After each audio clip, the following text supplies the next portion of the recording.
Messieurs, bonjour. Ça fait quelques semaines, quelques mois où je n'avais pas eu le temps de vous faire une vidéo. Je les avais enregistrés en été pour que vous puissiez avoir certains sujets qui vous ont intéressé, d'autres un peu moins. C'est un peu dommage parce que je pense qu'il y avait des choses intéressantes par rapport à votre relation avec une femme de l'Est. Également, si vous débutez, si vous êtes en relation, ça peut vous aider.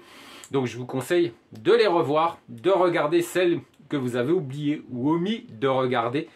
C'est du sujet qui peuvent vous intéresser étant donné que ça fera partie de votre vie, étant donné que ça fera partie de vos démarches ou de votre approche ou de votre vie tout simplement avec une femme de l'Est. Alors, bien sûr, il y aura d'autres sujets, certainement en décembre.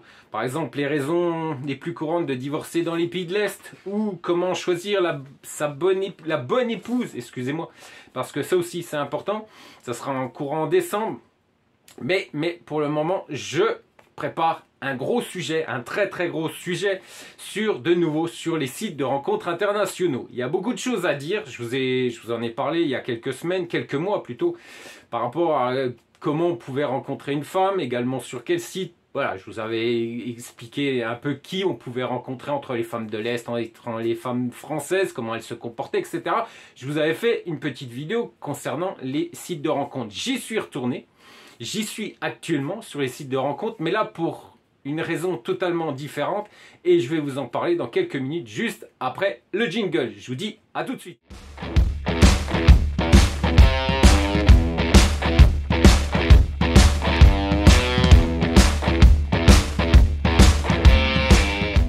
Chers amis, dans quelques semaines, vous allez voir une vidéo sur les sites de rencontres gratuits internationaux.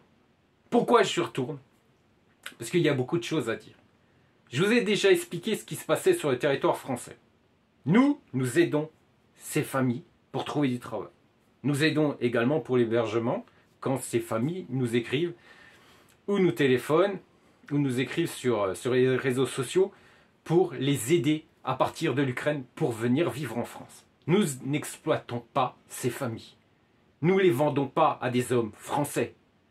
Nous ne ferons jamais de vidéos pour vous dire, vous voyez, j'ai fait du fric sur cette femme parce que je l'ai vendue à un homme français. Non, non, non, non.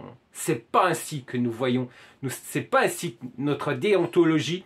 C'est pas ainsi que nous voyons les choses. C'est pas ainsi que nous voyons les choses parce que nous avons du cœur, parce que nous avons une âme et que notre cœur et notre âme n'est pas pourri pour le fric. Soyons clairs. Donc nous aidons ces familles pour vivre, excusez-moi, décemment sur le territoire français. Vous savez qu'il y a des problèmes. Nous aidons ces familles avec des restaurateurs. Alors, bien sûr, vous allez me dire qu'il n'y a pas que des restaurateurs sur le territoire de Belfort ou sur le territoire de Montbéliard. C'est d'accord, on est bien d'accord. Mais aujourd'hui, nous travaillons exclusivement avec ces propriétaires de restaurants qui donnent du travail aux réfugiés ukrainiens. Oui, grâce à ce travail, ils peuvent se payer, vivre dans des appartements, vivre décemment. Ils ont un salaire. Et quand elles ont des enfants, je peux vous assurer qu'elles nous remercient au centuple. Parce que nous ne les avons pas vendus à un homme. Parce qu'elles continuent à avoir leur indépendance. Parce qu'elles continuent à faire leur choix par eux-mêmes. Voilà, c'est pour ça que nous aidons ces familles. Aujourd'hui, on se rend compte qu'il y a des hommes qui vont chercher des femmes en Ukraine. Moi, j'ai lu sous une vidéo que un homme, apparemment un héros, avait été chercher sa femme, sa future femme en Ukraine. Mais pourquoi? Mais comment il arrivait à aller chercher sa future femme ukrainienne en Ukraine? Pourquoi elle a accepté? Comment ça s'est passé? Eh bien, quand vous allez sur les réseaux, du moins pas les réseaux, mais sur les sites gratuits de rencontres internationaux, vous vous rendez compte comment il est possible et comment il est très, très, très facile de ramener une femme ukrainienne en France. Elles ont peur de partir de l'Ukraine. Déjà, ça c'est la première chose. Si on la motive, pour diverses raisons, en leur disant que la vie va être meilleure en France, avec cet homme qui est plus âgé que toi, ou voilà, souvent, très souvent, eh bien cette femme fait le pas. Elle fait le pas parce qu'elle n'a pas l'argent pour le faire toute seule. Elle a peur. On lui apporte aussi de mauvaises informations parce que j'étais en face d'informations qui sont complètement erronées. On leur dit qu'on les aide plus en France. Elles doivent se démerder en France. Donc quand vous entendez ça, qu'est-ce qui se passe? Les femmes ukrainiennes se disent, mais comment je vais faire? J'ai un enfant, je vais faire quoi? Comment? Eh bien la seule manière qu'on leur propose, c'est de rencontrer un homme et de partir avec lui. Ce qui est totalement faux, parce que nous aidons encore sur le territoire de Montbéliard pour qu'elles puissent avoir des appartements, un appartement quand elles arrivent ici, à Belfort ou du moins à Montbéliard. Donc tout ça est faux. Elles ont des problèmes financiers sur le territoire ukrainien. Elles ne peuvent pas partir du territoire ukrainien.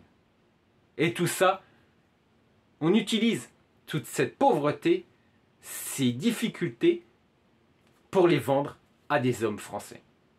C'est ce que je vais vous montrer au travers de cette enquête avec qui, du moins, que j'ai fait au travers de ces sites de rencontres gratuits. Cette misère qu'on exploite parce que ces femmes ne savent plus comment faire pour quitter leur pays. Parce qu'elles n'ont pas l'argent pour quitter leur pays. Elles ont peur de quitter leur pays. Donc on les pousse dans les bras d'hommes européens.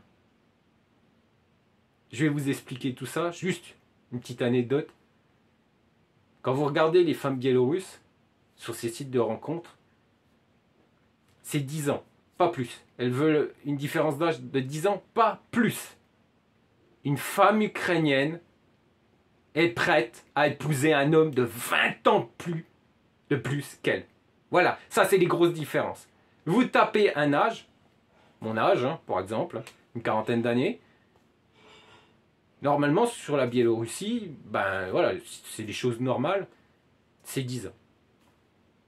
Quand vous regardez sur une femme, du moins sur les femmes ukrainiennes, c'est 20 à 25 ans d'écart. Ça ne leur pose plus aucun souci. C'est déplorable. C'est choquant. Même pour moi, qui a l'habitude d'aller dans les pays de l'Est, je peux vous assurer que ça m'a choqué. Plein de femmes de 25, 30 ans recherchent des hommes allant jusqu'à 50, 55 ans pour quitter leur pays. Voilà où en est la situation. Mais dans quelques semaines, je vous expliquerai ça plus en détail. Je vous expliquerai avec qui, du moins, ce qui a été dit lors de nos conversations. Je vous montrerai bien sûr pas de photos parce que je ne veux pas mettre encore en avant ces femmes qui sont dans des situations de pauvreté. Oui, je dis bien de pauvreté et qu'on exploite encore même en Ukraine pour les revendre sur le territoire français. Mais pas qu'en France, soyons clairs. Aussi d'autres pays exploitent cette misère, cette guerre pour s'enrichir. Donc, je vais vous retrouver dans quelques semaines avec cette enquête que je vais mener pour vous et je vais vous expliquer également comment ces hommes vont chercher ces femmes en Ukraine et comment ils arrivent à obtenir ces femmes bien pour avoir une jeune femme à la maison, une bobonne devant sa cuisine et que ces personnes qui se disent très honnêtes, qui se disent au-dessus de tout le monde, qui pensent être supérieurs à tout le monde, exploitent cette pauvreté. Je vous dis à très bientôt. Je vous rappelle que tous les vendredis, je poste mes vidéos. Je vous rappelle que vous avez le site de mon époux avec son blog. Et bien sûr, vous avez sa chaîne YouTube où vous pouvez voir des profils biélorusses et jamais ukrainiens. Je vous dis à bientôt et ciao.